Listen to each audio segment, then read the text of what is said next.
It was Emma's first night on the graveyard shift at St. Mary's Hospital.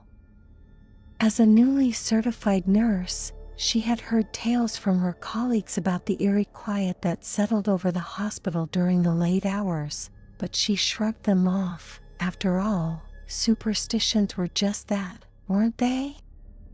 The night began uneventfully, with the dimly lit hallways echoing the soft sounds of her footsteps, the rhythmic beeping of heart monitors, and the occasional distant cough from a patient trying to sleep. Emma checked her watch, 2:33 a.m. She sighed, feeling the night stretching out before her like an endless dark tunnel. As she made her rounds, checking on patients, administering medication, and updating charts, she felt a chill that seemed to creep from the floors, made of cold, sterile tiles, up into the marrow of her bones.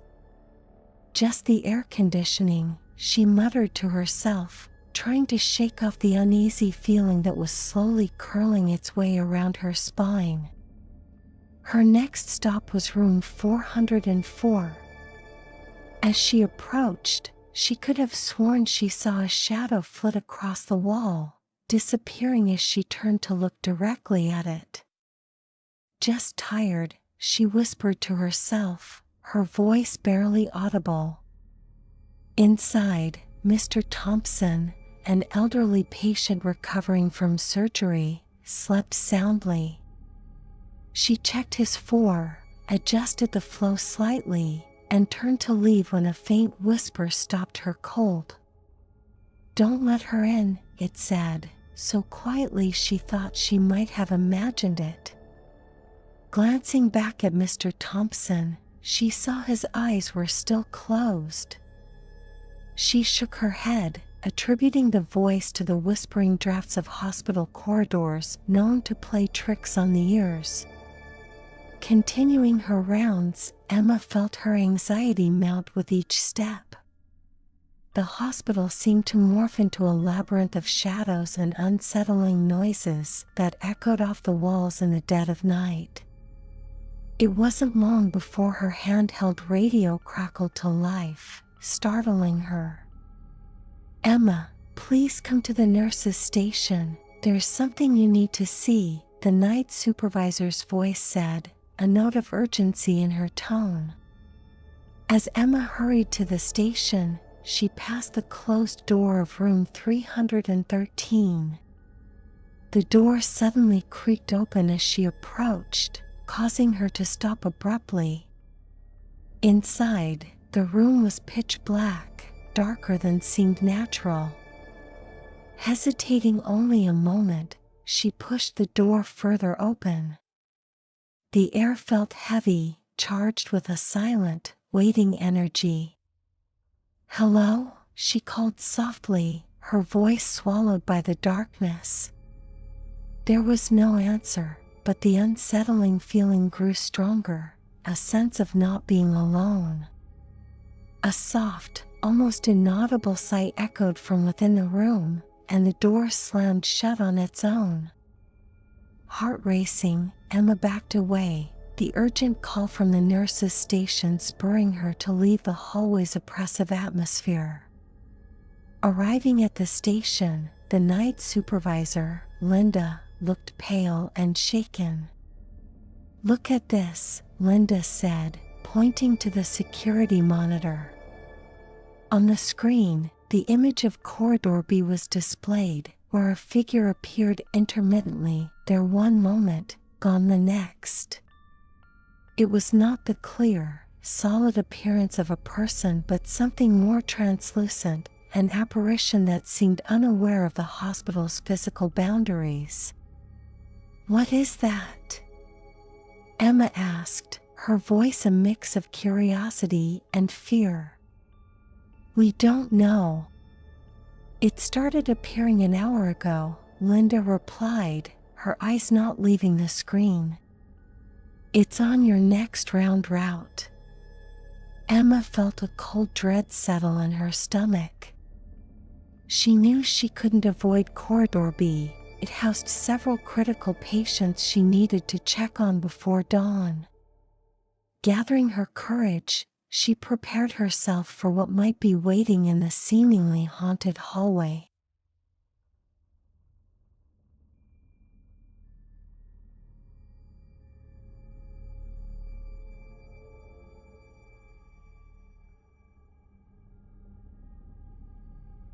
Armed with nothing more than her medical kit and a flashlight, Emma approached corridor B.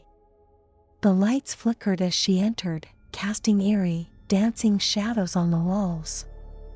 Her flashlight beam seemed feeble in the enveloping darkness. As she neared room 309, the temperature dropped sharply, her breath visible in the air in front of her. Then, she heard it, a soft giggle, childlike and chilling, echoing down the hallway. The sound was followed by the faint sound of little feet running. Emma froze, her heart pounding so loudly she could hear it in her ears. "This can't be real," she murmured, trying to convince herself more than anyone else. She reached room 309 and hesitantly pushed the door open. The room was empty, as expected, but the window on the far side was open, curtains billowing slightly with a non-existent breeze.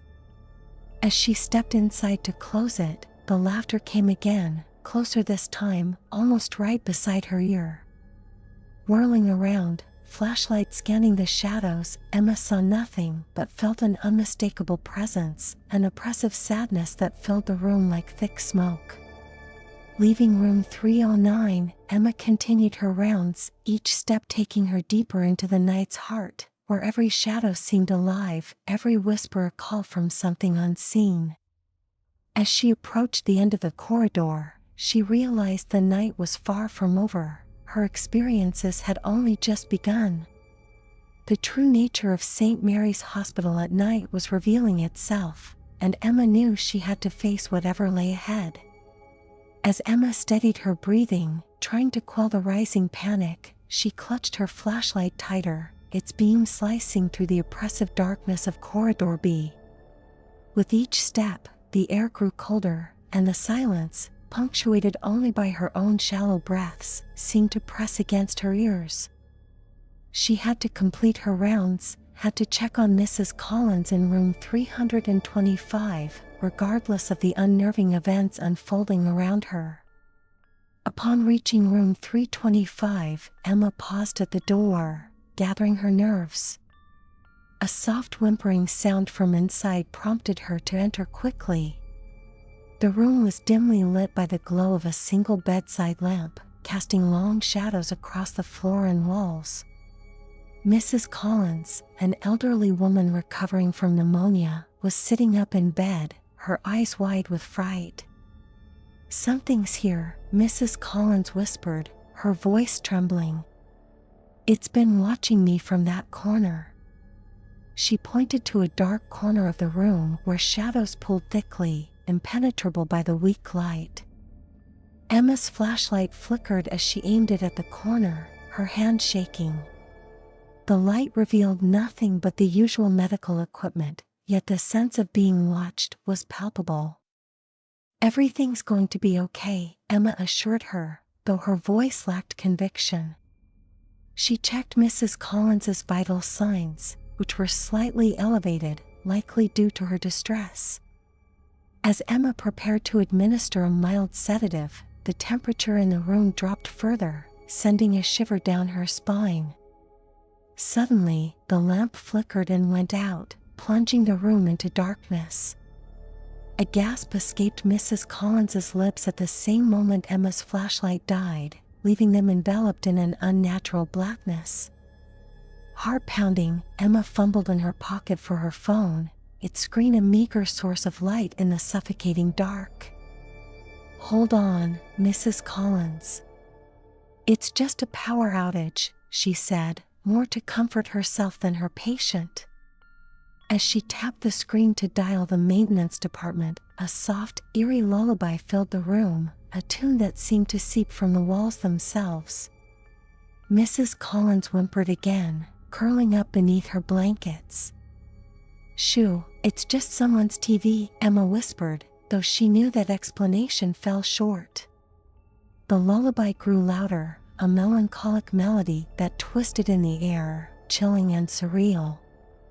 The phone finally connected, and Emma urgently whispered her situation into it, begging for someone to check the power in room 325.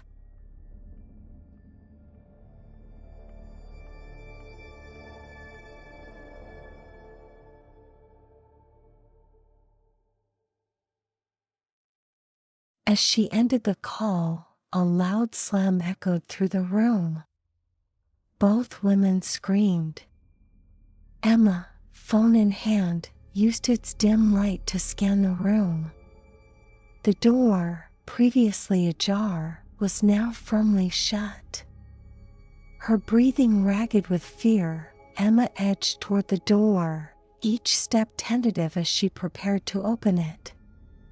But before her hand could reach the doorknob, something banged against the door from the outside, once, twice, a forceful, terrifying thud that made them both jump back.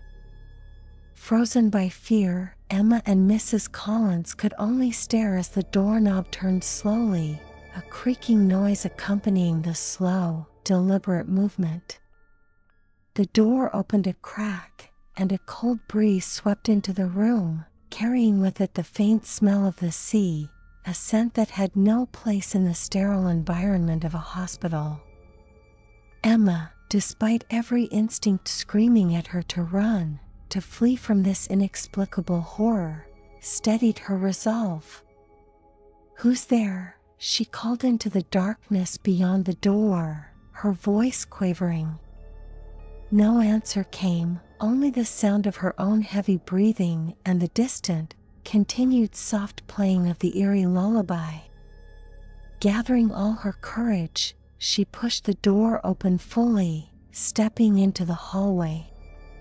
The lights flickered weakly in the corridor, providing scant illumination, but enough to reveal that the hallway was empty. No sign of any presence, nothing to explain the terrifying events.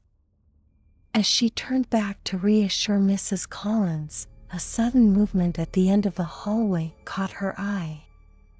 A shadowy figure, tall and thin, its movements jerky and unnatural, drifted across the junction leading to Corridor C. Emma's heart leapt into her throat, her feet moving almost of their own accord as she followed, driven by a need to understand, to find answers to the night's mysteries.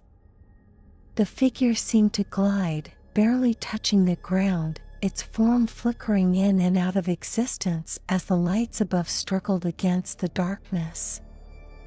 Emma followed, her phone held out before her like a talisman.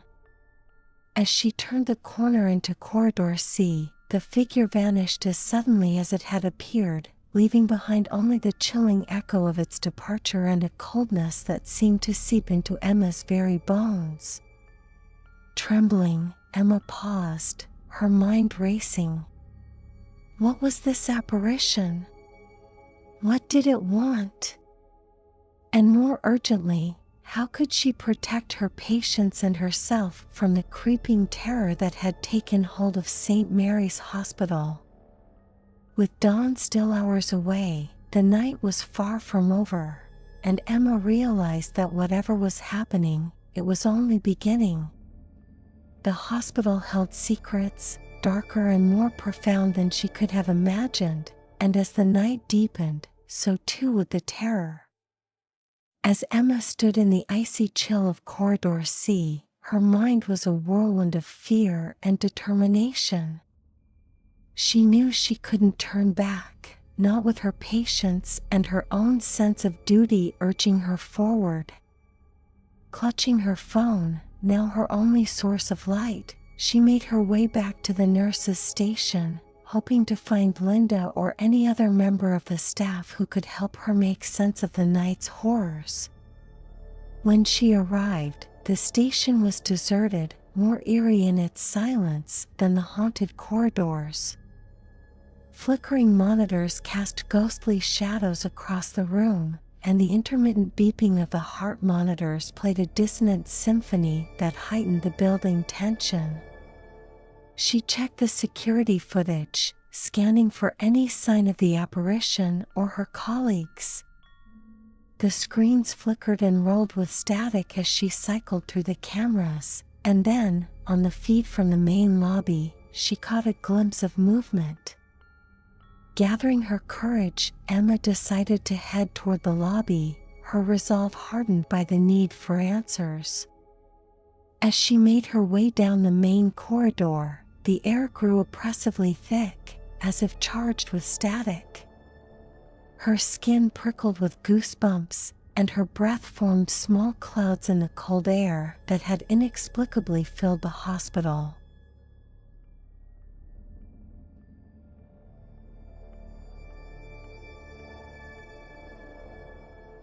The lobby was dimly lit, the usual bright lights dimmed to a twilight glow that barely touched the edges of the vast room.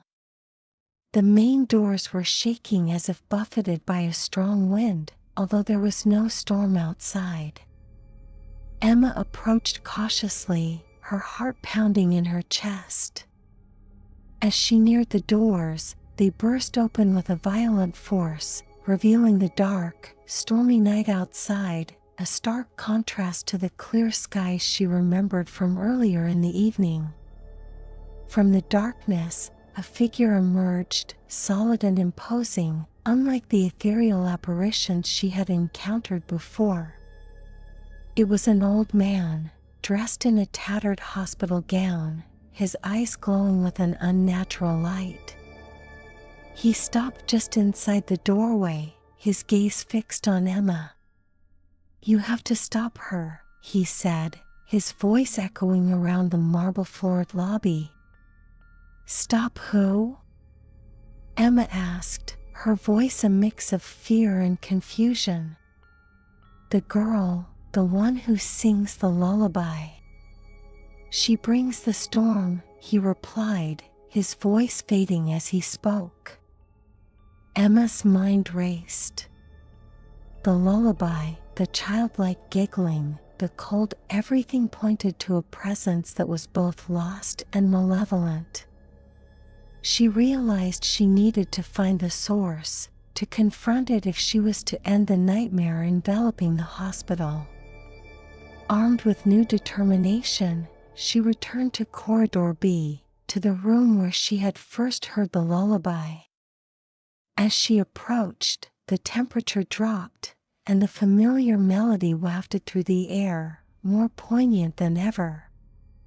The door to the room was ajar, and a soft light spilled out into the hallway.